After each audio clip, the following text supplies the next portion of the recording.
Giant Apache bought the slave girl for $1, but what she did next made him burst into tears.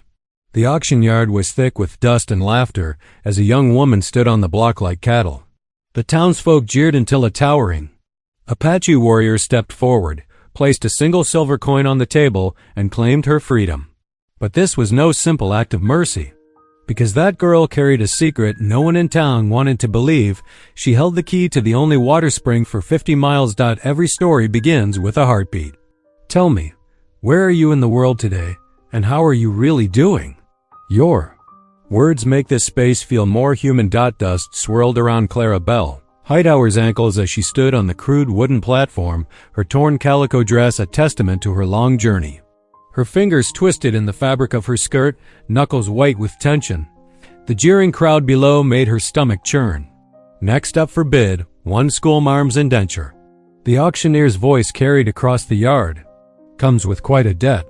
This one does. Clara's voice cracked as she called out, "That paper is false. I never borrowed." "Quiet now, missy." The rancher who'd presented the forged document sneered. "Debt's debt." Laughter rippled through the crowd. Clara felt the heat of shame crawl up her neck.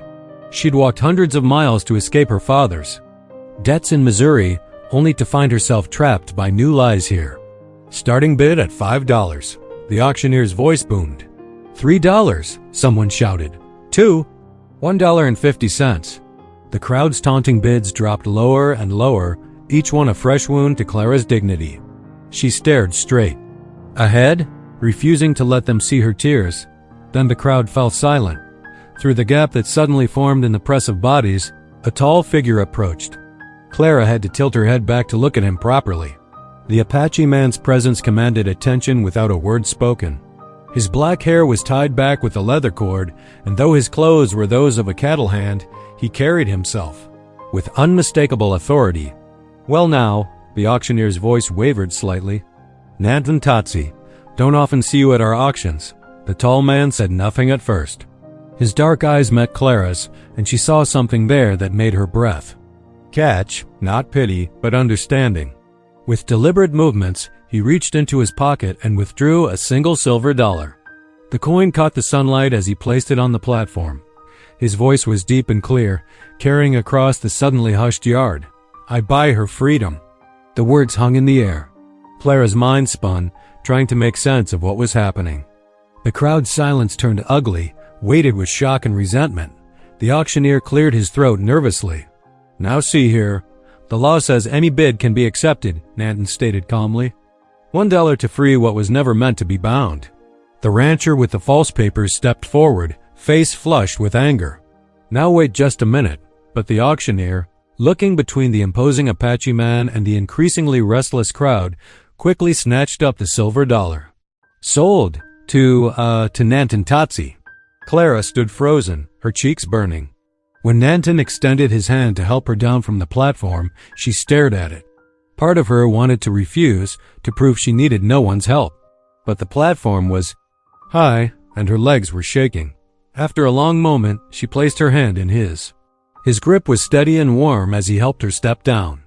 Up close, she could see the lines around his eyes, speaking of both laughter and sorrow. They walked together through the parting crowd. Clara held her head high, though her heart hammered in her chest. Whispers followed them.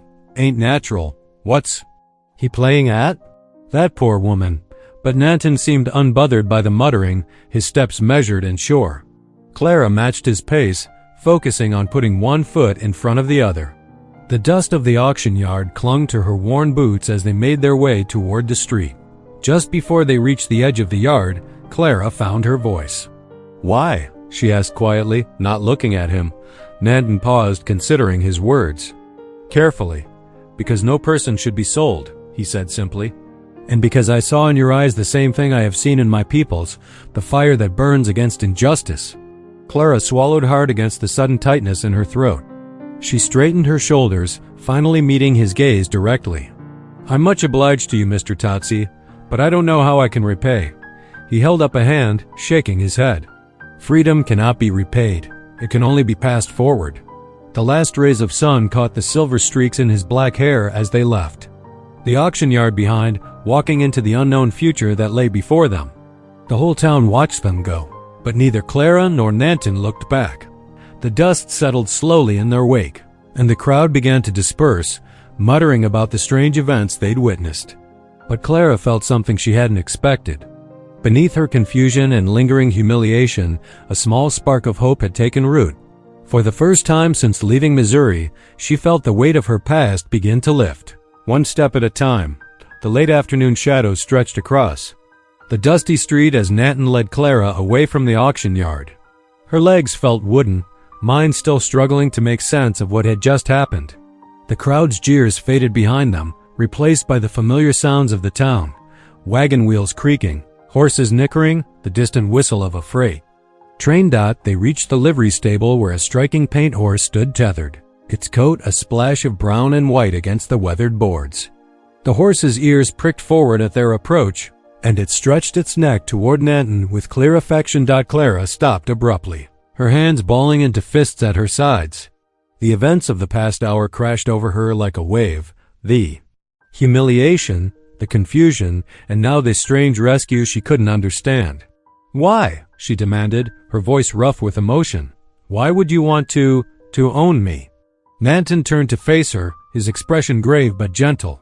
"No one owns you," he said simply, his deep voice carrying the ring of truth. The dollar ended their cruelty. Nothing more. He reached for the canteen hanging from his saddle and held it out to her. Clara hesitated, then took it with trembling hands. The water was cool and sweet, and she hadn't realized how thirsty she was until that first sip touched her lips. "Well, ain't this cozy?" The sneering voice made Clara's spine stiffen. Deputy Ernest Brackett swaggered toward them, thumbs hooked in his gun belt, his badge catching the slanting sunlight. His thin lips curved in a smile that didn't reach his eyes. "Heard some interesting news about you, Miss Hightower," Brackett drawled, circling them slowly. "Seems your dear departed father's estate ain't what you thought it was. Those papers you been waving around? Worthless." Clara's grip tightened on the canteen. "That's not possible. The land was left to me, clear and legal. Was it now?" Brackett's smile widened. "Funny thing is, word's going around that all you got to your name is some deed to a spring. One the railroad's mighty interested in, I might add." He stepped closer, forcing Clara to tilt her head back to meet his gaze. "You best watch yourself, missy. Lot of folks keeping an eye on you now." Throughout this exchange, Nanton had remained silent, but Clara felt his steady presence beside her like a wall of quiet strength. Now he spoke, his voice low but carrying. "The line shack near Cedar Creek stands empty. You would be safe there until matters are settled." Brackett's hand drifted to his gun belt. "Now hold on just a minute. The choice is hers," Nanton said. Firmly, cutting off the deputy's protest, Clara looked between them, her mind racing. The threat in Brackett's words was clear enough, and she had nowhere else to go. Her meager savings wouldn't cover a room at the boarding house, and after the scene at the auction, no respectable family would take her in. The paint horse stamped, a hoof impatiently, breaking the tense silence. Nanton held out his hand, palm up, an offer, not a demand. Clara drew a deep breath. "Very well," she said, hating the slight quaver in her voice. "I accept your hospitality, Mr. Totsie."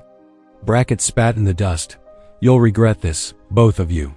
Nanton ignored him, focusing instead on helping Clara mount. She settled behind the saddle, gripping the horn with white-knuckled fingers. The horse shifted under the double weight, but remained steady as Nanton swung up in front of her. They rode out of town at an easy walk, the paint's hooves raising small puffs of dust with each step. Clara sat stiffly, trying to maintain as much distance as possible between herself and Nanton's broad back. The setting sun painted the western sky in shades of gold and crimson, casting long shadows across the scrubland ahead. The town slowly receded behind them, its sounds growing fainter until only the rhythmic creaking of leather and the soft jingle of bridle bits remained. Clara felt the eyes of Stoneman Crossing following their departure, curious, hostile, wondering. She didn't look back, but her thoughts churned with questions about the spring deed Brackett had mentioned and what other surprises her father's tangled affairs might hold. The paint horse carried them steadily onward as the shadows lengthened across the trail. Clara's fingers ached from gripping the saddle horn, but she couldn't bring herself to relax. Every hoofbeat took her further from everything familiar and deeper into uncertainty, with only the word of a stranger to trust in. Yet as they rode, the evening breeze carrying the scent of sage and distant rain, Clara felt something else beneath. Her fear and confusion, a whisper of hope, fragile as a dawn moth's wing, that perhaps this strange day might lead to something better than what she'd left behind.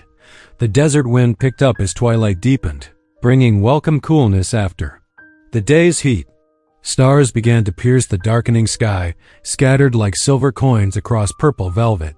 Clara's exhaustion finally overcame her resolve to sit ramrod straight, and she found herself leaning back slightly, though still maintaining what distance she could from Nanton's broad form.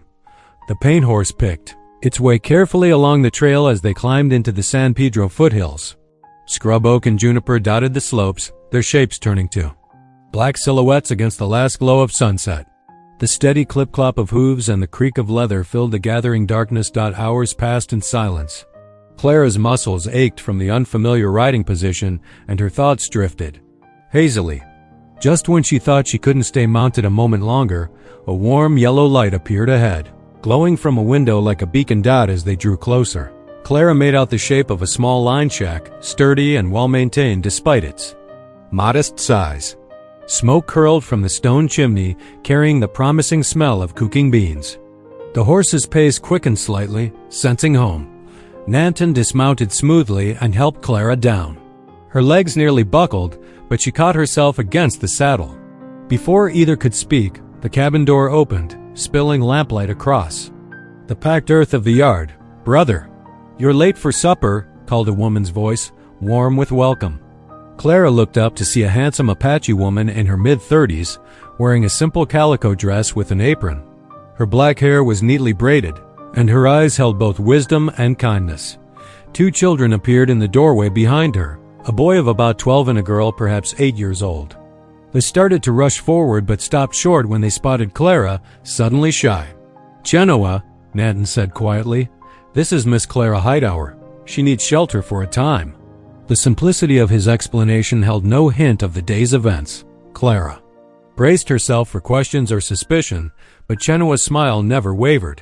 "Then she is welcome," she said firmly. "Come inside, both of you. The beans are ready, and I've just made fresh tortillas." The interior of the cabin was small but meticulously clean and ordered. A cook stove occupied one corner, while a crude but serviceable table stood in the center.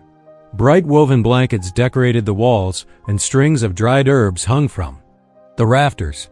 The whole space glowed with lamplight and warmth. "I'm Genoa Tatsi," the woman said as she ladled beans into tin bowls. "These are my children, Asa and Lenora." The children ducked their heads shyly but couldn't hide their curious glances at Clara. "Thank you for your hospitality," Clara managed, her voice rough with fatigue.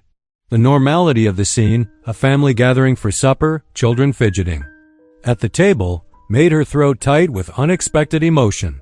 They ate simply but well, pinto beans seasoned with chilies, warm tortillas, and strong coffee. Clara couldn't remember when she'd last shared a real family meal. The children's quiet chatter gradually grew more animated as they grew used to her presence. "Were you really a teacher?" Lenora asked suddenly, her dark eyes bright with interest. "In a real school?" Clara set down her spoon, surprised. "Yes, I was, back in Missouri. How did you know?" "The chalk marks on your sleeve," the girl said, pointing. "Like when Mama tries to teach us our letters." "I taught children about your age," Clara said softly, memory catching in her throat.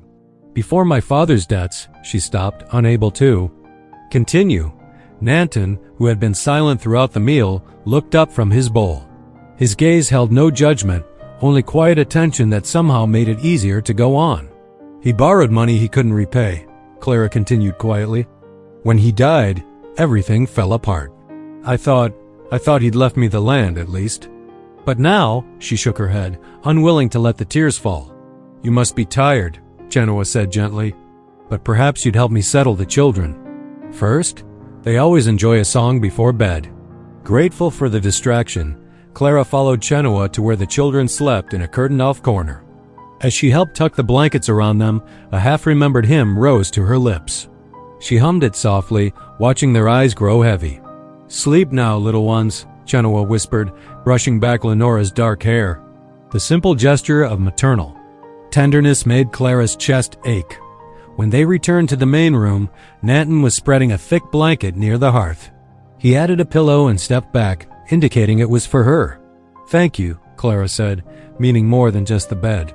For the first time since the horror of the auction block, she felt something like peace settle over her. Outside, a coyote called into the night, its wild song echoing across the hills. Another answered from far away. Clara lay down on the blanket, the fire's warmth at her back. The strange day's events began to blur as exhaustion claimed her, but one clear thought remained in this simple cabin. She had found unexpected kindness and dignity she never thought to see. Dawn crept through the cabin's single window, bringing with it the rich aroma of coffee. Clara stirred on her blanket by the hearth, momentarily disoriented by the unfamiliar surroundings. The events of yesterday flooded back, the auction block, the humiliation, and then this unexpected sanctuary. She sat up slowly, her muscles protesting from the long ride. Chenoa was already at the cook stove, stirring a pot of what smelled like corn mush. Through the window, Clara caught glimpses of Nanton's broad figure, his axe rising and falling in a steady rhythm against the morning sky. "Good morning," Chenoa said warmly, pouring coffee into a tin cup. "Did you sleep well?" "Better than I expected," Clara admitted, accepting the cup gratefully. The coffee was strong and hot, helping to clear her mind. Outside, children's laughter rang out. Clara moved to the window, watching as Asa and Lenora darted around their uncle like sparrows, gathering smaller pieces of wood as he split logs. Nanton paused in his work, showing Asa how to stack the wood properly against the cabin wall. His patience with the children surprised her. There was nothing of the fierce warrior about him now, only a gentle uncle guiding small hands. "I'd like to help," Clara said, turning to Chenoa. "With the chores, I mean, it's the least I can do." Chenoa nodded, hiding a smile. The chickens need feeding, and there's water to be drawn. The morning air was crisp as Clara stepped outside. She found the chicken feed in a barrel near the small coop, the familiar task bringing comfort in its simplicity. The hens clucked around her feet as she scattered corn, just like the one she'd tended back in Missouri. "Miss Clara," Lenora called out, running over with an armful of kindling. "Will you teach us today? Mama says you know lots of letters." Clara glanced at Nanton, who had paused in his wood chopping. He gave a slight nod of approval. By mid-morning, Clara had found a piece of slate and a stub of chalk in her carpet bag. She sat with the children at the rough table, carefully drawing out the alphabet. Asa and Lenora crowded close, their eyes bright with curiosity. "A is for Apache," Clara said, then caught herself, wondering if she'd given offense. But Lenora just grinned. "B is for beans," the girl offered eagerly. "C is for coffee," Asa added, making his sister giggle. Clara felt something tight in her chest begin to loosen. These children were no different from her pupils in Missouri, just young minds hungry to learn. She showed them how to form each letter, praising their efforts as they copied her careful strokes. Nanton had come inside and stood watching from near the door, his expression thoughtful. When the children ran outside for a break, he spoke quietly. "I have a dream," he said, his deep voice gentle. "A schoolhouse here in the valley, where Apache children and settler children could learn together." He paused, looking at the slate, with its chalked letters, where they could grow up knowing each other as people, not enemies. Clara stared at him, caught off guard by the simple beauty of the vision. "But would the settlers allow it?" "Some would fight it," he acknowledged. "But change must start somewhere. The children, they do not yet know hate." His words stirred something in Clara's heart, a flutter of possibility. But doubt crept in like a shadow. Who would trust a disgraced teacher, forced to auction? What right did she have to dream of teaching again? The sound of hoofbeats interrupted her thoughts. Everyone tensed, but Chenoa relaxed as she peered out the window. "It's Martha Kincannon," she said. "From?" "The homestead over the ridge." A weather-worn woman in her 50s dismounted outside, her face lined with concern. "Miss Hightower?" "I came as soon as I heard." She glanced uncertainly at Nanton before continuing. "There's ugly talk in town. They're saying you're in league." "With?" She hesitated. "With savages. That you're helping them steal water rights." Clara's hands clenched in her skirts. "That's ridiculous." I barely know what rights I have myself. Best come back with me, Martha urged. Clear your name before things get worse. My husband can speak for you. We're respected in town. Clara felt the fragile peace of the morning crumbling. Perhaps she should go, face down the accusations. No. Nanton's quiet voice carried authority. The deputy's warning was clear. You would not be safe. Martha shifted uncomfortably. Well, maybe wait a few days then. Let things cool down. She mounted her horse, looking troubled. I'll try to quiet some of the talk. As evening settled over the cabin, Clara pushed her fears aside and returned to teaching. By lamplight, she wrote out the alphabet again, listening as the children repeated each letter in chorus. Their eager voices filled the small space with hope, drowning out the whispers of doubt in her heart. Nanton sat in the corner, whittling what looked like a small wooden horse. His presence was steady, reassuring. When he caught her eye, he gave a slight smile, and Clara found herself wondering if perhaps his dream of a schoolhouse wasn't so impossible after all. Sunday morning dawned clear and cool as Nanton hitched his team to the wagon. Clara smoothed her freshly pressed calico dress, her only good one, and adjusted the simple bonnet Chenoa had lent her. 2 days of peace at the line shack had restored some of her strength, but her heart fluttered at the thought of facing the town again. You don't have to do this, Nanton said quietly as he helped her onto the wagon seat. Yes, I do. Clara gripped the wooden seat. You showed me kindness when others showed cruelty. That deserves acknowledgement, before God and everyone. The wagon wheels creaked as they made their way down from the foothills. Clara noticed how Nanton handled the reins with the same gentle patience he showed his niece and nephew. The morning sun cast long shadows across the desert scrub, and meadowlarks called from fence posts along the way. As they approached Stoneman Crossing, Clara's tension mounted. Sunday best-dressed families were already filing into the whitewashed church, their conversations dying as the wagon rolled past. Children pointed, women whispered behind gloved hands, and men's faces hardened. Nanton drew the wagon to a halt beside the church. The sound of the opening hymn drifted through the open windows, Amazing Grace. Clara took a deep breath and stepped down, accepting Nanton's steadying hand. Pastor Luther Haskins stood at the door, his lined face troubled as they approached. He shifted from foot to foot, glancing between them and his congregation. Miss Hightower, he said carefully. And Mr. Totsi. Good morning, Pastor, Clara said firmly. We've come to worship. The pastor hesitated, then squared his shoulders. All are welcome in God's house, he said, though his voice quavered slightly. They entered to a wave of shocked silence. The piano faltered for a moment before the player recovered. Clara held her head high as she led the way to an empty pew near the back. Nanton followed, his tall frame drawing every eye in the church. The service proceeded with an undercurrent of tension. Clara could feel the stares, hear the rustle of people turning to look. Yet, as the familiar rhythms of worship continued, prayers, scripture readings, hymns, she felt her resolve strengthen. When Pastor Haskins called for testimonies, Clara rose before she could lose her courage. Her voice shook at first but grew stronger as she spoke. I want to thank someone who showed me true Christian charity. When I faced public humiliation and false accusations, Nanton Totsi stepped forward. He not only saved me from degradation but offered shelter and kindness to a stranger. She turned to face the congregation directly. I've seen the gentle way. He guides children, the respect he shows to all. His actions speak louder than any prejudices we might hold. Gasps rippled through the church. Clara saw shock, discomfort, and something else, shame, cross various faces. The silence stretched taut as a wire dot, then Martha Kincannon started clapping. The sound rang lonely at first, but slowly others joined, first the baker's wife, then the blacksmith, followed by several farmers.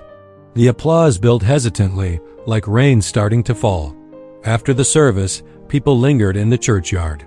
To Clara's amazement, several men approached Nanton, awkwardly offering handshakes.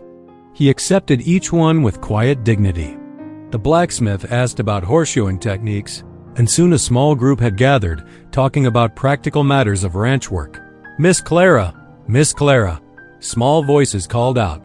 Clara turned to find several children tugging at her skirts. Some she recognized from town, others she hadn't met before. Will you teach us again? Little Sally Mason asked. Ma says you're the best teacher we ever had. Please?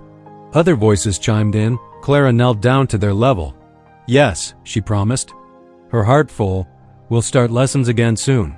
The afternoon mellowed into something almost festive. Women brought out covered dishes they'd packed for after-church meals, sharing cornbread and apple pies. Clara found herself drawn into conversations about teaching methods with mothers. Nearby, Nanton spoke softly with a group of ranchers about water management during drought. As Clara moved through the crowd, she felt a lightness she hadn't known in months. When Nanton appeared at her side, she smiled up at him openly for the first time, no longer guarding her expression. His eyes crinkled slightly in return, and they walked together among the townspeople, bridge builders in their own quiet way. Only Deputy Brackett's scowling presence by the hitching post cast a shadow. He leaned there, studying them through narrowed eyes as he whispered to a well-dressed stranger, a railroad agent by his city clothes and watch chain. Clara noticed them, but she refused to let their dark looks dim the afternoon's hope. The wagon wheels creaked softly as they made their way back to the line shack under a tapestry of stars. Clara pulled the quilt tighter around Asa and Lenora, who had fallen asleep against her skirts. The children's peaceful breathing mixed with a gentle clip-clop of hooves and the whisper of desert wind through sage. She stole a glance at Nanton's profile, strong and steady in the starlight. You showed remarkable patience today, she said, softly. Some of those men were far from kind at first. Nanton's hands remained steady on the reins. Anger breeds more anger. My wife taught me that. His deep voice carried a hint of old pain. She had great wisdom about peace between peoples. Clara's heart quickened at this first mention of his wife. She waited, sensing there was more. Sarah was a healer, he continued after a long moment. She knew plants that could ease pain, bring fever down. When the soldiers came, his words faltered briefly. During the forced march years ago, she tried to help those who fell ill, but there was so little water, so little rest. She gave her own water to the children, worked until she had no strength left. The wagon wheels turned steadily onward as Clara absorbed his words.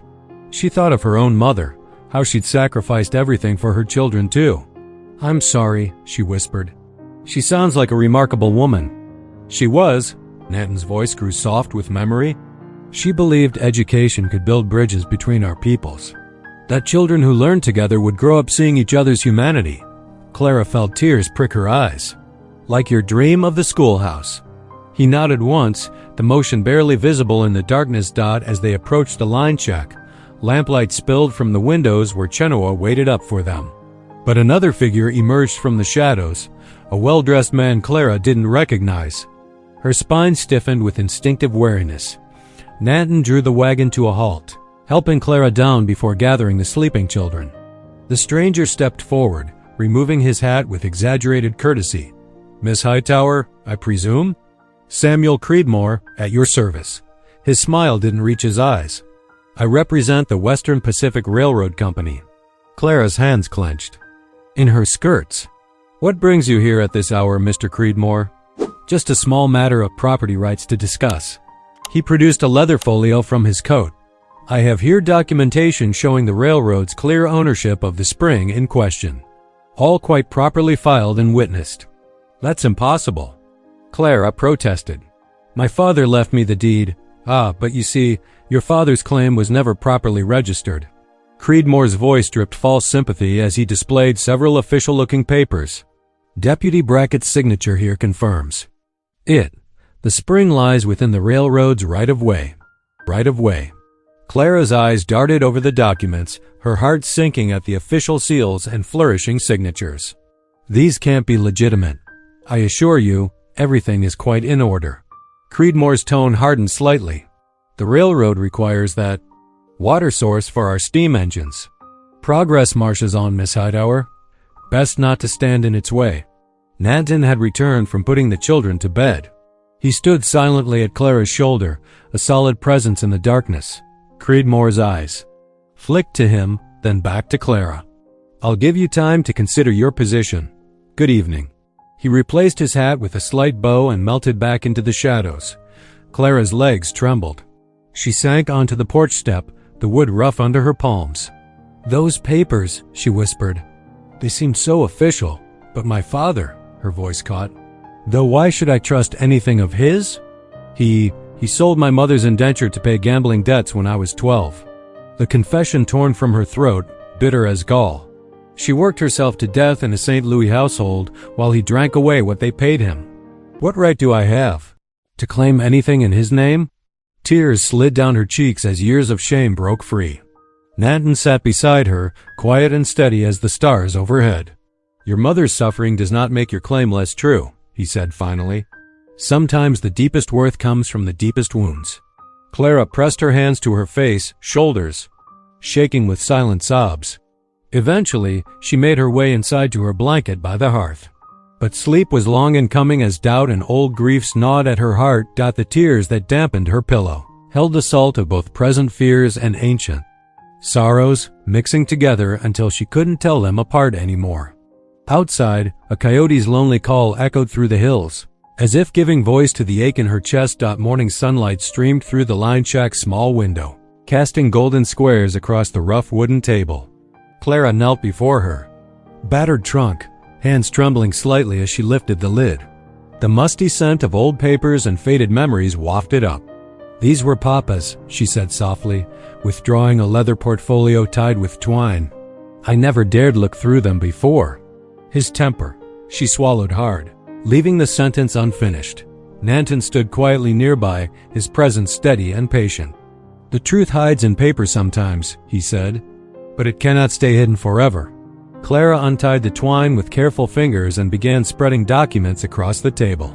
Deed papers, letters, surveyor's maps, all yellowed with age and creased from long storage.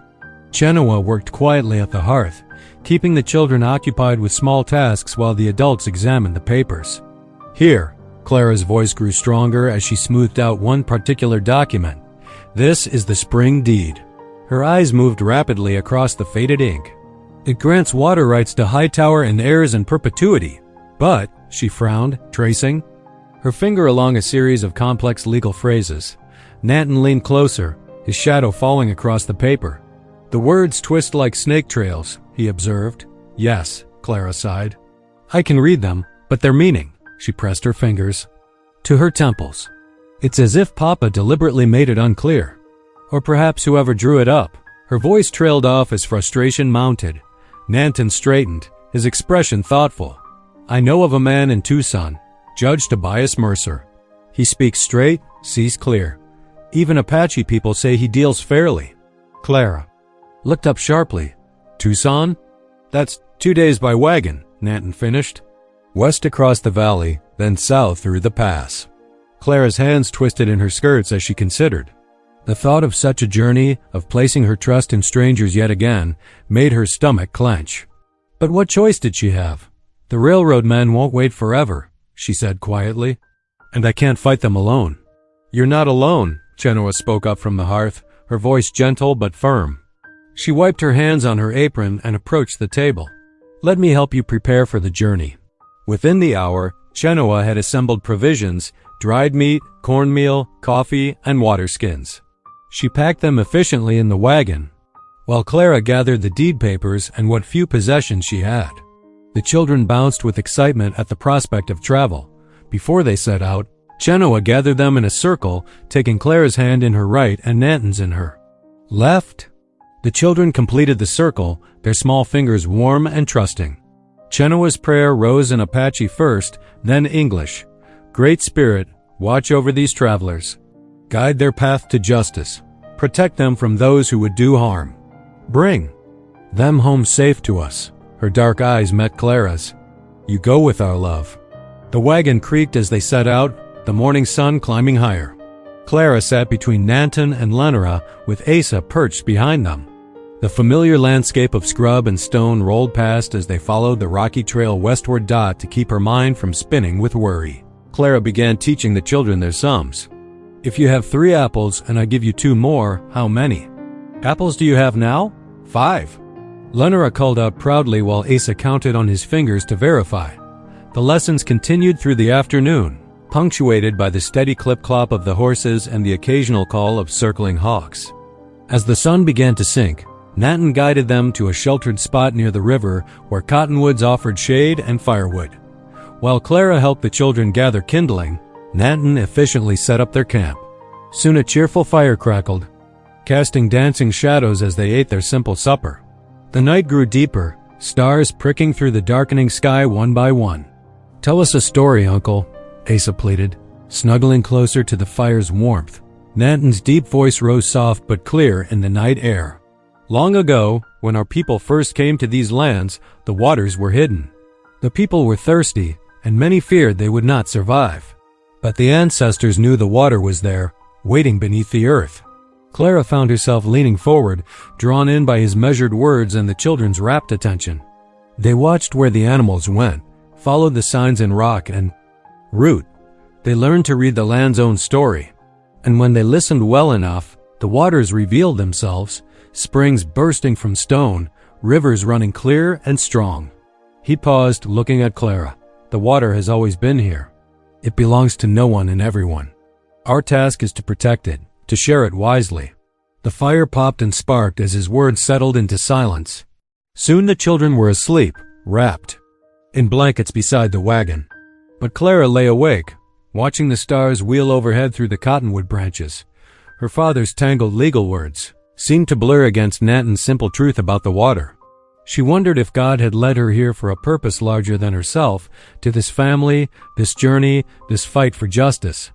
The thought both frightened and strengthened her. As she finally drifted into uneasy sleep, the sun climbed mercilessly as their wagon rattled across the desert flats. Dust rose in clouds behind the wheels, coating everything in a fine reddish powder. Clara wiped her brow with her sleeve, tasting grit on her lips. The children had grown quiet in the heat, dozing against sacks of grain. Nanton handled the reins, with steady hands scanning the horizon. The wooden wheels groaned against stones and ruts, each jolt making Clara's trunk shift beneath the tarp dot near midday. When the sun stood directly overhead and even the lizard sought shade, Nanton's shoulders tensed.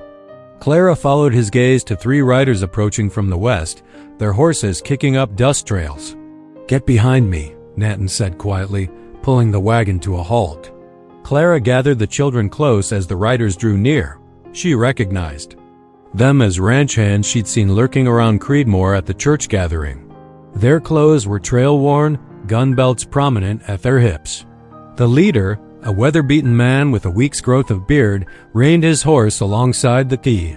"Wagon, Miss Hightower," he drawled, touching the brim of his hat with false courtesy. "Mr. Creedmoor sends his regards. Says you might be carrying some papers he's interested in." Clara's throat went dry. "Those papers belong to me." The man's smile didn't reach his eyes. "Now, ma'am, don't make this difficult. Just hand over that trunk of yours and we'll be on our way." "The papers stay," Nanton said, his voice level but firm as mountain stone. The second rider's hand drifted to his holster.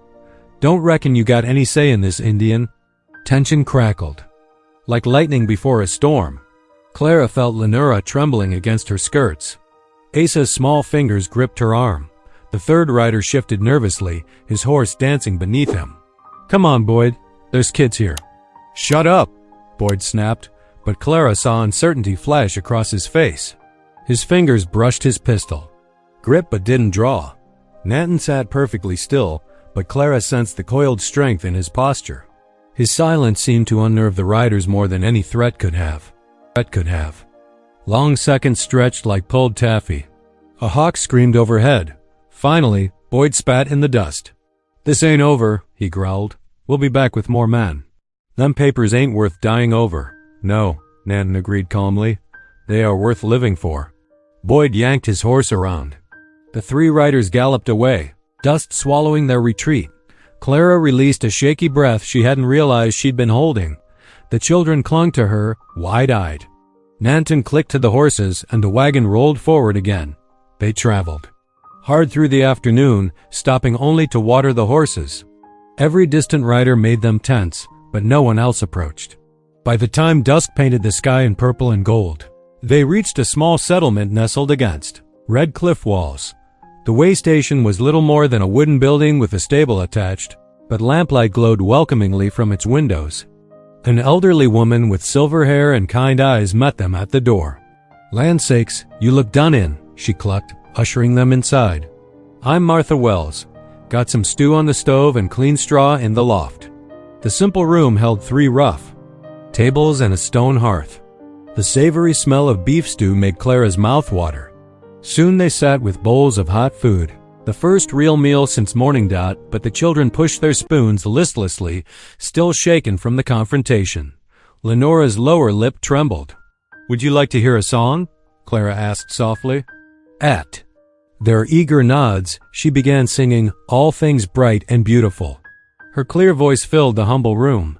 All things bright and beautiful, all creatures great and small, all things wise and wonderful, the Lord God made them all. The children's faces softened as they joined in the familiar chorus. Even Mrs. Wells hummed along as she stirred the stew pot. Clara caught Nanton watching her, his dark eyes reflecting the lamplight. Something in his expression made her heart flutter. Later, after Mrs. Wells had shown them to the loft and the children lay sleeping on fresh straw, Nanton spoke quietly. Thank you, he said, his deep voice trembling slightly. You bring peace. I did not expect. Heat rose in Clara's cheeks. She smoothed her skirts, uncertain how to respond to the raw emotion in his words. The lantern cast soft shadows across his strong features as their eyes met in understanding deeper than words. Outside, coyotes began their nightly chorus, their wild songs echoing off the cliffs. But here in the lantern's glow, Clara felt safer than she had in years. The late afternoon sun cast long shadows across Tucson's dusty streets as their wagon rolled past adobe buildings and wooden storefronts. Clara's bones ached from 2 days of rough travel. Beside her, Nanton guided the tired horses with gentle hands. The children had grown quiet, overwhelmed by the bustle of the larger town. There, Nanton pointed, above the mercantile. Clara looked up to see a weathered wooden sign, Judge Tobias Mercer, Territorial Court. Her heart quickened. Everything hinged on this meeting. They secured the wagon and horses at a nearby livery. Clara brushed trail dust from her skirts, wishing she looked more presentable. The wooden stairs to the judge's office creaked under their feet as they climbed. Judge Mercer sat behind a broad desk scattered with papers and law books. His silver hair and lined face spoke of decades dispensing justice on the frontier. Steel-rimmed spectacles perched on his nose as he studied them over steepled fingers. Miss Hightower, he said, his voice gravelly but not unkind. Mr. Totsi, please, be seated. 2 straight-back chairs faced his desk. Clara sank gratefully into one while the children settled on a wooden bench against the wall. Nanton remained standing, his tall frame making the office feel smaller. Your Honor, Clara began, hands trembling slightly as she withdrew the deed from her reticule. I've come about water rights my father left me. The judge accepted the papers, examining them in silence. Afternoon light streamed through the window, dust motes dancing in the golden rays. Clara watched his face anxiously. Tell me everything, he said at last. The words poured out of her. The auction, Nanton's intervention, Creedmoor's threats, the forged documents, the confrontation on the trail. The judge listened intently, occasionally noting details in a leather-bound book. And you witnessed these events, Mr. Totsi? Mercer asked. I did. Nanton's deep voice filled the room. The railroad agent brings corruption. He threatens force against a woman and children. Mercer's pen scratched across paper. Samuel Creedmoor has a reputation for getting what he wants, but even the railroad must respect legal ownership. He studied the deed again. These terms are unusual but binding. I'll investigate their claims thoroughly. He fixed them with a stern gaze. Meanwhile, watch yourselves. Creedmoor won't stop easily. The law can only protect you if you're alive to claim it. Clara shivered despite the warm air. Nanton's hand settled briefly on her shoulder, steadying her. Thank you, Your Honor, she said, rising. The children scrambled up, eager to leave the formal office. Godspeed, Mercer replied, already reaching for another stack of papers. Outside, the sun hung low over the western mountains. Clara felt drained but relieved to have taken action. They made their way to a modest boarding house where Nanton had arranged rooms. Suppers serving in the dining room, the proprietor informed them, eyeing Nanton warily. The dining room held several tables covered in checked cloths. Other guests looked up as they entered, a cattle buyer, a drummer selling dry goods, 2 elderly sisters in black bombazine. Whispers followed them to a corner table. "Did you see? Dining with an Indian? That poor woman." Clara held her head high as she settled into her chair. Nanton sat across from her, his presence solid and reassuring. The children squeezed onto the bench between them. A serving. Girl brought bowls of beef stew and cornbread, hesitating before setting Nanton's portion before him. He thanked her quietly, making her start in surprise. Clara broke her cornbread, watching Nanton help Lenora cut her meat into smaller pieces. His gentleness with the children never failed to touch her heart. The whispers continued, but she focused on his steady hands, his quiet dignity. After the meal, they climbed the narrow stairs to their rooms. Clara helped the children wash faces and hands before tucking them into narrow bunks. Their eyes were already heavy with exhaustion. A single lamp cast warm light across the simple room. Clara paused in the doorway where Nanton waited to bid them good night. The lamplight caught the silver threading through his dark hair, the strength in his weathered face. "I am not ashamed to sit with you," she said softly, the words coming straight from her heart. Nanton lowered his gaze, humbled by her declaration. The moment stretched between them, filled with unspoken feelings. Then he nodded once and stepped back into the shadows of the hallway. Clara's heart beat faster as she closed the door.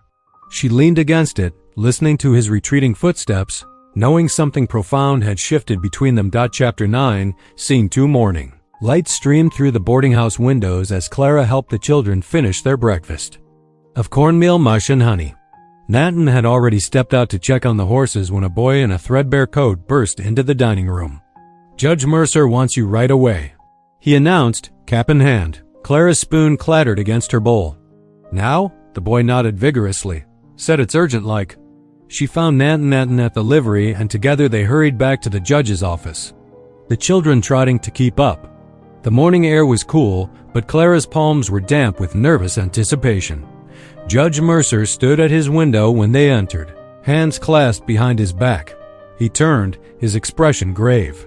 "I've examined those railroad documents thoroughly," he said without preamble. "They're forgeries, crude ones at that. The paper's too new, the ink barely dry." Clara's heart leapt. "Then we've won?" "Not quite." Mercer settled behind his desk with a weary sigh. "Deputy Brackett's signature gives them a veneer of legitimacy. We need more proof to overturn their claim." "What kind of proof?" Nanton asked quietly. The judge pulled out a weathered ledger. "Years ago, the Indian Agency filed treaties regarding water rights in that region. The clerk who handled those files might remember details about your family's claim, Mr. Totsi." He adjusted his spectacles. "Fellow named Amos Whitaker. Last I heard, he was stationed at Fort Lowell." "The fort's less than an hour's ride," Nanton said. Mercer nodded. "Go speak with him. If there's documentation of prior rights, it could tip the scales." They thanked the judge and hurried back to the livery. Soon they were rattling along the road to Fort Lowell, dust rising behind their wagon wheels. Clara watched Nanton strong, hands on the reins, sensing his tension. The fort's adobe walls rose before them, stars and stripes snapping in the breeze. At the gate, 2 soldiers in dusty blue uniforms crossed their rifles. "State your business," one barked. "We seek Amos Whitaker," Clara said clearly. "Judge Mercer sent us." The soldiers exchanged glances.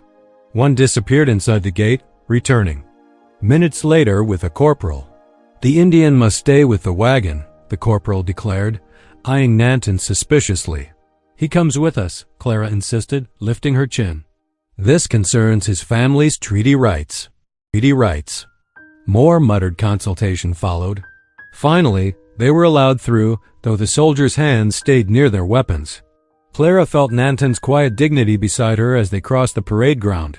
They found Whitaker in a small office crammed with filing cabinets and stacked papers.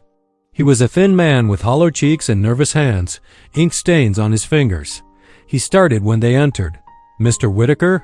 Clara stepped forward. "Judge Mercer suggested you might help us with treaty records." I remember you, Mr. Totsi," Whitaker said, his voice barely above a whisper. "Your family's case, yes." He began rifling through drawers, movements jerky with anxiety. "There was an addendum, you see. Special filing about the spring. Your grandfather's mark on it," Clara's pulse quickened. You have it? Hidden. Whitaker glanced at the door. Had to protect certain documents from disappearing. Seen too many promises broken. His hands trembled as he unlocked a bottom drawer dot from beneath a false bottom. He withdrew a yellowed paper. Copy of the original. Proves the spring was granted to the Totsi family in perpetuity. Clara took the document carefully, heart pounding. As she read, there it was in faded ink. The spring's location, the Totsi name, official seals. Why hide this? Nanton asked softly. Whitaker's shoulders slumped. Shame, mostly. Watched too many treaties trampled. Kept copies of the important. One's trying to make up for my silence somehow. He wrung his thin hands. Creedmore's been here, asking questions. He'll do anything to get that water right. The railroad has powerful friends. Thank you, Clara whispered, tucking the precious paper into her reticule. You've given us hope. Outside, soldiers gathered in small groups, watching them cross the parade ground. Clara heard mutters about trouble brewing and railroad men stirring things up. The children were dozing in the wagon when they returned. Clara held the document tight against her chest as they drove back to Tucson, the afternoon sun harsh overhead. That evening in the boarding house parlor, Clara and Nanton sat in adjacent. Rocking chairs, the precious treaty copy between them on a small table.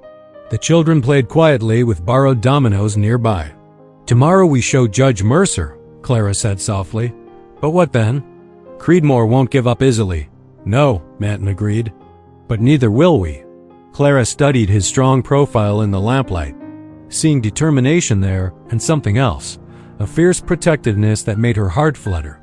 We have truth on our side now, she said. Nanton nodded slowly.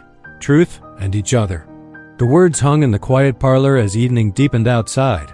Clara rocked gently, watching the children play, feeling both relief and trepidation about the path ahead. The treaty copy lay between them like a bridge, connecting their hopes for justice. The wagon wheels creaked and groaned as they made their way back to Stoneman Crossing. Clara sat beside Nanton on the bench seat, the precious treaty document tucked safely in her reticule. Asa and Lenora dozed in the wagon bed, wrapped in blankets against the morning chill. Dawn painted the desert in soft rose and gold, but Clara's stomach churned with anxiety. Look there, Nanton said quietly, nodding toward the town ahead. Clara squinted. A crowd had gathered in the dusty street, more people than she'd ever seen. In Stoneman Crossing at once. The murmur of voices carried on the wind. Something's wrong, she whispered. Nanton's jaw tightened as he guided the horses forward. As they drew closer, Clara could make out familiar faces, shopkeepers, farmers, ranch hands.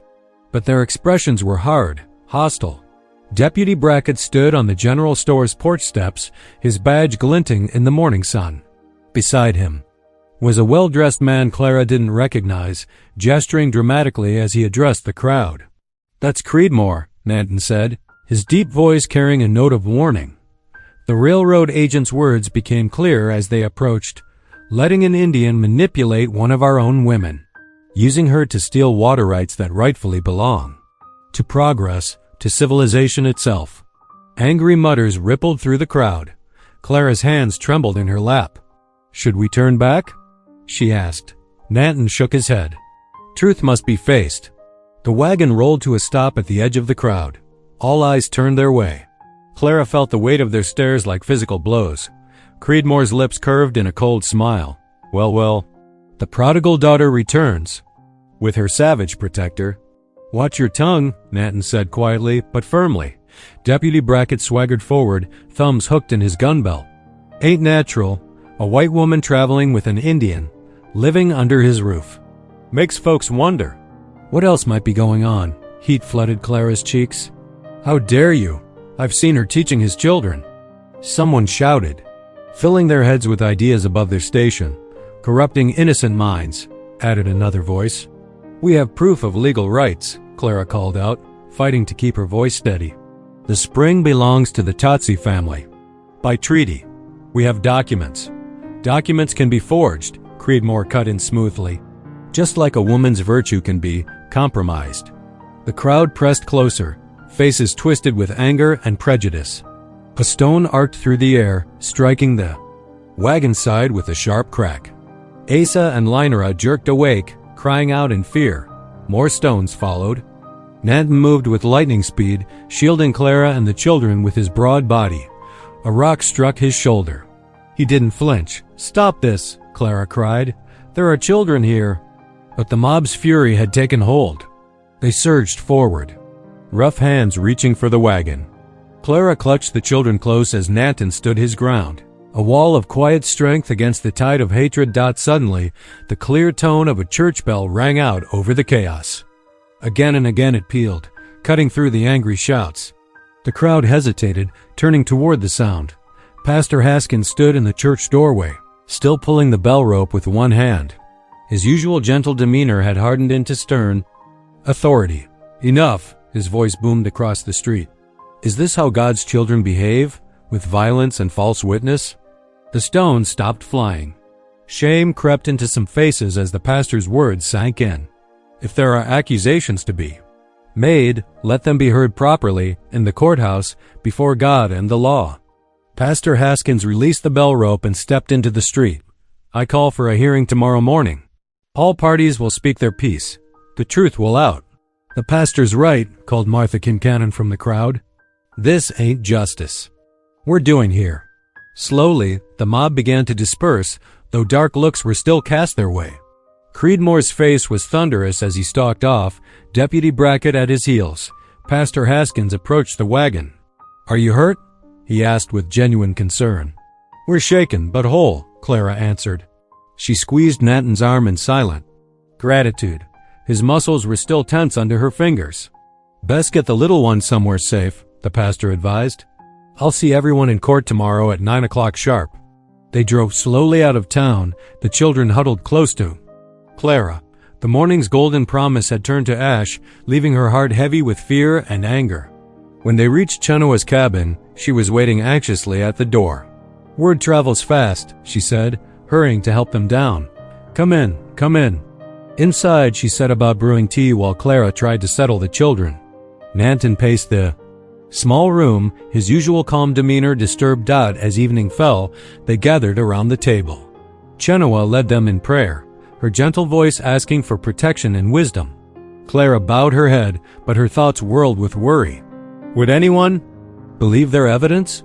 Would the town ever accept them? And underneath it all, her father's shadow loomed, his debts, his cruelty, his final betrayal selling her mother into servitude. Later, after the children were asleep, Clara found Nanton sitting alone by the lamp. Its glow softened his strong features as he stared into the darkness beyond the window. "I'm sorry," she whispered, sinking into the chair beside him. "Sorry you and your family face such hatred because of me." He turned to her, his dark eyes intense. "You have nothing to apologize for." "But my father's sins," her voice caught. "The whole town sees me as worthless because of him." "Maybe they're right." "No." Nanton's voice was firm but gentle. "Your worth is not his to decide. Not anyone's but your own." Clara's eyes filled with tears. Here was a man who had faced worse prejudice than she could imagine, yet still held on to his dignity, his honor. His hand rested on the table near hers, almost touching. The lamplight cast their shadows on the wall, separate but reaching toward each other. They sat in companionable silence as the night deepened around them. Tomorrow would bring its own battles, but for now, this quiet moment was enough. Clara felt strength flowing back into her spirit, like a spring refreshing parched ground. Whatever came next, she would face it standing tall, beside this man who had shown her the true meaning of dignity. The courthouse stood silent in the purple light of dawn, its weathered wooden steps already crowded with townspeople. Clara smoothed her best calico dress with trembling hands as Nanton helped her down from the wagon. Asa and Lynra clung to Chenoa's skirts, their young faces solemn. Inside, the single room filled quickly.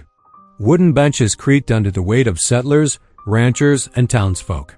Morning sun filtered through high windows, casting bars of light across the rough plank floor. The air felt thick with tension and the lingering scent of yesterday's pipe smoke. Judge Mercer entered from his chambers, his black robe sweeping behind him. The crowd rose, then settled at his gesture. His steel-gray eyes surveyed the packed room as he took his seat behind the raised desk. This hearing concerns water rights to the Northeast Spring, he announced, his voice carrying to every corner. "Let all present remember they stand before both territorial law and Almighty God." Clara sat rigidly in the front row beside Nanton, whose massive frame seemed too large for the narrow bench. She could feel hostile stares boring into her back. Hear the whispered comments. Samuel Creedmoor rose first, impeccable in his Eastern suit. He approached the judge's desk with an oily smile, producing a leather portfolio. "Your Honor, I present properly filed deeds showing the railroad's rightful claim to the spring in question." He spread several documents across the desk with flourish. "All signed and witnessed according to law." Judge Mercer studied the papers, his expression neutral. "And who witnessed these documents?" "Deputy Ernest Brackett can verify their authenticity." Creedmoor gestured to where Brackett lounged against the wall, thumbs hooked in his gun belt. The deputy swaggered forward, raising his right hand to swear. "Those papers are genuine as sunrise, Judge. Saw 'em sign myself." Clara's heart pounded. She knew they were lying, but their confidence was unshakable. Around her, townsfolk nodded, accepting the official testimony. "Miss Hightower." Judge Mercer's stern gaze found her. "You contest these claims?" Clara stood slowly, her legs unsteady. The room swam before her eyes as dozens of faces turned her way. She forced herself to look straight at the judge. "Yes, Your Honor." Her voice came out barely above a whisper. She cleared her throat and tried again. "I do contest them." "Approach and state your case." Clara walked forward on wooden legs, clutching her father's deed in white-knuckled fingers. As she faced the crowded room, memories of the auction block threatened to overwhelm her. But Nanton's steady presence at her back gave her strength. "My father," she paused, fighting tears. "My father was not a good man. He sold my mother into servitude to pay gambling debts. He broke her spirit and mine. But even in his cruelty, he left me one thing of value: legal rights to this spring." She unfolded the worn deed with shaking hands. "This document shows clear title, passed to me upon his death. I've lived with shame because of his sins, but I will not let that shame stop me from speaking truth today." Murmurs rippled through the courthouse. Judge Mercer examined her deed carefully, comparing it to Creedmoor's papers. "The dates conflict," he noted. "Mr. Creedmoor claims prior rights." "If I may, Your Honor." A thin voice called from the back of the room. The crowd parted as Amos Whitaker made his way forward, clutching a leather satchel to his chest. His frail frame trembled, but his eyes were determined. "Who are you?" Judge Mercer asked. "Amos Whitaker, sir, former clerk at the Indian Agency, Fort Lowell." He set his satchel on the judge's desk. "I've brought something that bears on this case." Creedmoor's smooth facade cracked slightly. "This is irregular, Your Honor. The railroad's claim is clear. Let him speak," Mercer commanded. Whitaker pulled out several yellowed papers, his hands shaking. "This is an addendum to the original territory treaty filed 15 years ago. It specifically grants water rights at the Northeast Spring to the Totsi family in perpetuity." Gasps echoed through the courthouse. Brackett pushed away from the wall, his face darkening. "The original was misplaced," Whitaker continued, his voice growing stronger. "But I kept this copy, knowing someday truth would be needed. I've carried the weight of my silence too long." Judge Mercer studied the treaty papers intently. "These bear proper seals and signatures. Mr. Creedmoor, your documents are dated after this treaty addendum was filed." Creedmoor's composure finally cracked. "This is absurd. You can't possibly accept the word of some dried-up clerk and a woman of questionable virtue over official railroad business." "Silence!" Mercer's gavel cracked like a gunshot. "I will not have my court disrupted by baseless accusations."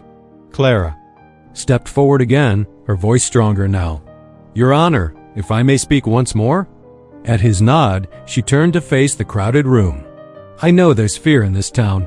Fear of the railroad passing us by, fear of drought, fear of those who seem different from us. But that fear has turned us against each other when we should stand together." She took a deep breath. "I propose the spring be shared equally between settler and Apache families. There's water enough for all if we use it wisely. Let us build bridges instead of walls." The courthouse erupted in discussion. Clara heard phrases like "makes sense" and "fair enough" mixed with a general buzz. Martha Kincannon stood up from her bench. "I say the girl's right," she called out. Ain't Christian to deny water to any of God's children. Others voiced agreement. The tide of opinion was turning, faces softening as they considered Clara's words. Even Pastor Haskins nodded approvingly from his seat.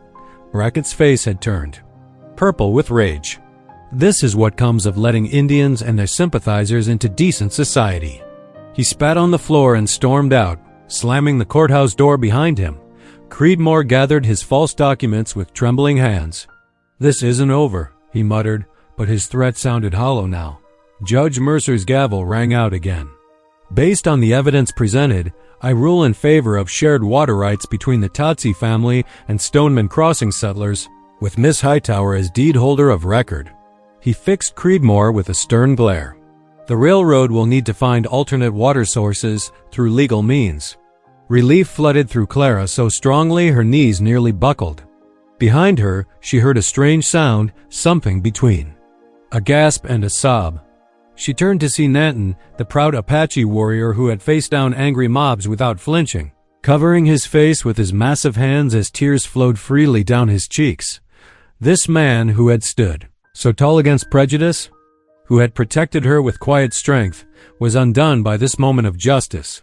His shoulders shook with silent weeping, not from weakness, but from the profound release of a burden carried too long. Clara moved to him without hesitation. She knelt beside his bench, taking his weathered hand in both of hers. In front of judge, townsfolk, and God himself, she spoke words that came straight from her heart. "I choose to stand with you." The courthouse fell silent, watching this moment of raw truth between two souls who had found something precious in each other. Nanton's fingers tightened around Clara's as his tears slowly eased. When he finally raised his head, his dark eyes shone with gratitude and something deeper that made Clara's heart flutter. The morning sun streamed through the windows, touching their joined hands with golden light. In that moment, walls built by fear and prejudice began to crumble, replaced by the first fragile shoots of understanding. And in the silence, hope bloomed like a desert flower after rain. In the days following the courthouse victory, Stoneman Crossing shed its old skin like a snake in spring.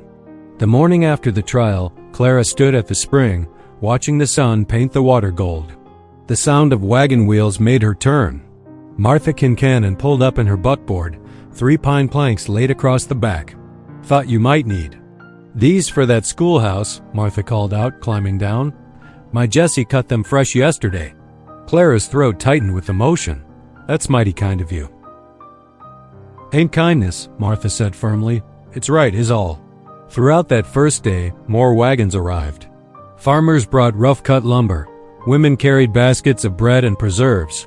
Children lugged buckets of nails saved from their fathers' workshops. Each offering came with shy smiles, tentative at first, then warming like spring thaw. Pastor Haskins arrived near noon, his Bible tucked under one arm. He gathered everyone around the spring, Apache families mixing with settlers in the dappled shade of cottonwoods. His weathered face creased with joy as he raised his hands. "Lord," he prayed, voice carrying across the crowd, "bless this water and these people who share it. Let it nourish not just bodies, but the seeds of understanding you've planted here. Amen." The crowd murmured. Clara noticed tears on more than a few cheeks. Chenoa approached afterward, Asa and Lenora dancing around her skirts. "The children ask when school will start," she said, smiling. "They cannot wait to learn." Clara laughed as Lenora tugged her hand. "Soon, little one. First we need walls and a roof. I will help teach our ways too," Chenoa offered quietly, "if you wish it." "I wish it very much," Clara replied, squeezing her hand. Throughout the afternoon, Clara and Nanton walked the site they'd chosen for the schoolhouse, marking corners with wooden stakes. His presence beside her felt different now, easier, more certain. When their shoulders brushed, neither pulled away. "Here," he said, indicating a slight rise with a broad sweep of his arm. "The door should face east to welcome morning sun." Clara nodded, picturing it. Windows along the south wall for light all day. "Big enough for 30 children?" His dark eyes held a question. "At least," she answered firmly, "room to grow." They worked until sunset, measuring and planning. As twilight softened the hills, someone lit a campfire near the spring. More flames bloomed as other families joined, settler and Apache alike. The scent of cooking stew drifted on the evening air. Clara sat with Genoa, helping her slice carrots into an iron pot. Nearby, Asa taught two settler boys to play stick games while Lenora showed their sisters how to weave grass into simple dolls. Their laughter rose pure and clean as spring water. "I never thought to see this," Genoa murmured, watching the children. "After my husband?" She trailed off, but Clara understood. "God works in ways we cannot see," she replied softly. "Until." Suddenly the path is clear. As night deepened, lanterns winked on around the spring like earthbound stars. Their golden light caught the silver in Nathan's hair as he approached where Clara sat. He lowered himself beside her, closer than propriety might dictate, but no one seemed to mind anymore. "Walk with me?" he asked quietly. They strolled away from the fires, following the spring's gentle music. When they reached a private spot beneath a sprawling mesquite, Nathan turned to face her. His expression held such tenderness that Clara's heart stumbled. "After my wife died," he said slowly, "I thought my heart would stay winter dark forever. I did not expect." He gestured helplessly at the light and laughter behind them, at her standing before him. Clara's eyes filled. "I know. After that auction. Black, I thought dignity was lost to me. That shame would be my only companion." She drew a shaking breath. "But you gave me back myself that day." "No," he shook his head. "You had dignity always. I only helped others see it." His hand rose slowly, giving her time to pull away if she wished. Clara held perfectly still as his fingers brushed her cheek, gentle as dawn. "I never thought to feel this way again," he whispered. "Neither did I," she answered, and placed her hand over his where it cradled her face. Their fingers twined together, a bridge built of touch and trust. The gesture held more intimacy than any kiss, a promise of shared tomorrows, of wounds healed. By Grace Dot behind them, someone started singing. Other voices joined in, Apache songs mixing with settler hymns in the night air. Children's laughter threaded through the music like silver ribbon through dark cloth. Clara and Nathan walked back toward the fires hand in hand, no longer hiding their hearts. The flames painted everyone the same warm gold. Martha Kincannon stirring her stew pot, Genoa teaching settler women to grind corn, Pastor Haskins bouncing Leonard on his knee while Asa taught him Apache words. Unity bloomed in the lantern light, fragile and precious as a desert flower. Clara felt God's hand in every moment, in the sharing of food and song, in the children's easy friendship, in the way old fears dissolved like morning mist in sunshine, but most of all, she felt it in Nathan's fingers linked with hers, in the quiet certainty that she had found her home at last. Morning sunlight streamed through the new schoolhouse windows, casting warm rectangles across the plank floor. The building stood proud beside the spring, its fresh-cut pine boards still fragrant. In the desert air, 2 weeks of shared labor had transformed rough lumber into something miraculous. A single room where two people's children would learn side by side. Clara stood in the doorway, drinking in the sight. 4 neat rows of benches faced the slate. Board, wildflowers and tin cups brightened each windowsill, Genoa's touch making the room feel lived in already. On the teacher's desk sat a stack of primers, donated by the Ladies' Aid Society, and a brass handbell that Pastor Haskins had presented at yesterday's dedication. The morning air still held its cool bite when Clara lifted the bell. "It's clear." Ring echoed across the flats, calling out to scattered homesteads and lodges alike. Her heart quickened as small figures appeared in the distance, some from the settlement's wooden cabins, others from the Apache camp beyond the spring. Nathan's massive frame filled the doorway beside her. "A good morning for beginnings," he said softly. His usual reserve had mellowed these past weeks as they worked side by side, planning lessons and arranging benches. The first children arrived in a chattering stream. Little Asa and Lenora Tatsi bounded up the steps, followed by the Cooper twins from the Mercantile. More pupils filtered in, Sarah Beth Johnson with her yellow braids, Tommy Whitaker still rubbing sleep from his eyes, Rosa Martinez clutching her slate. Apache children came too, Small Hawk, Morning Star, and Swift Runner, their eyes bright with curiosity. Nathan helped guide the smallest ones to their seats, his giant hands gentle as he steadied wobbling toddlers. The sight made Clara's chest tight with emotion. Who would have thought, mere months ago, that such a scene could unfold in Stoneman Crossing? When all 23 students were settled, Clara faced her class. "Good morning, children," she said clearly, her teacher's voice, carrying to the back row. "Good morning, Miss Hightower," they chorused back, settler and Apache voices blending naturally. She picked up her chalk, its familiar weight comforting in her hand. "Today we begin with our letters," she said, drawing a crisp A on the slate. The chalk squeak filled the hushed room as 23 pairs of eyes followed her strokes. The morning passed in a pleasant blur of recitation and instruction. Clara moved between the benches, helping small fingers form wobbly letters, praising each effort. Nanton remained nearby, translating when needed, his presence lending authority that even the most restless boys respected. At midday, she rang the bell for recess. Children spilled out into the yard, making a beeline for the spring. Clara stepped onto the porch, watching as they took turns drawing water, passing the dipper from hand to hand without distinction of race or station. Their laughter carried, pure and sweet, across the scrubland. Pastor Haskins approached from the church, his lined face creased in a smile. "Quite a sight," he said, joining Clara and Nanton. "The Lord works in mysterious ways, bringing such harmony from discord."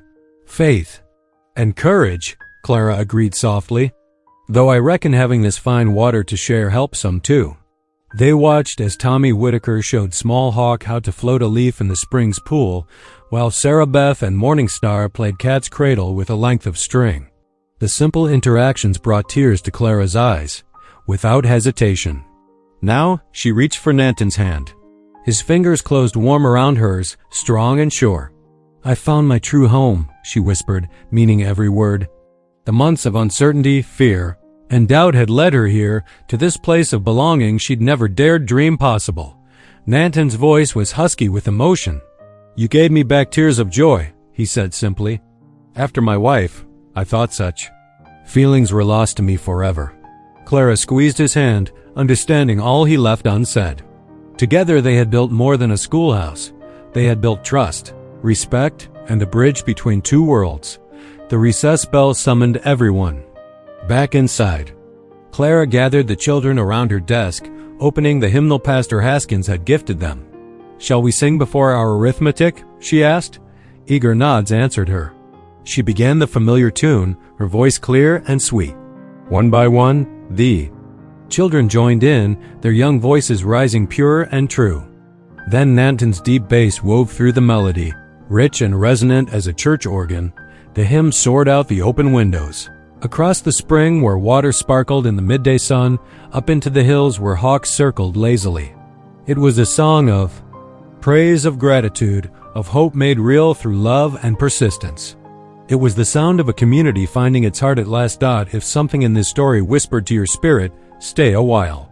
Subscribe and come back tomorrow. The next story may be the one you didn't know you needed.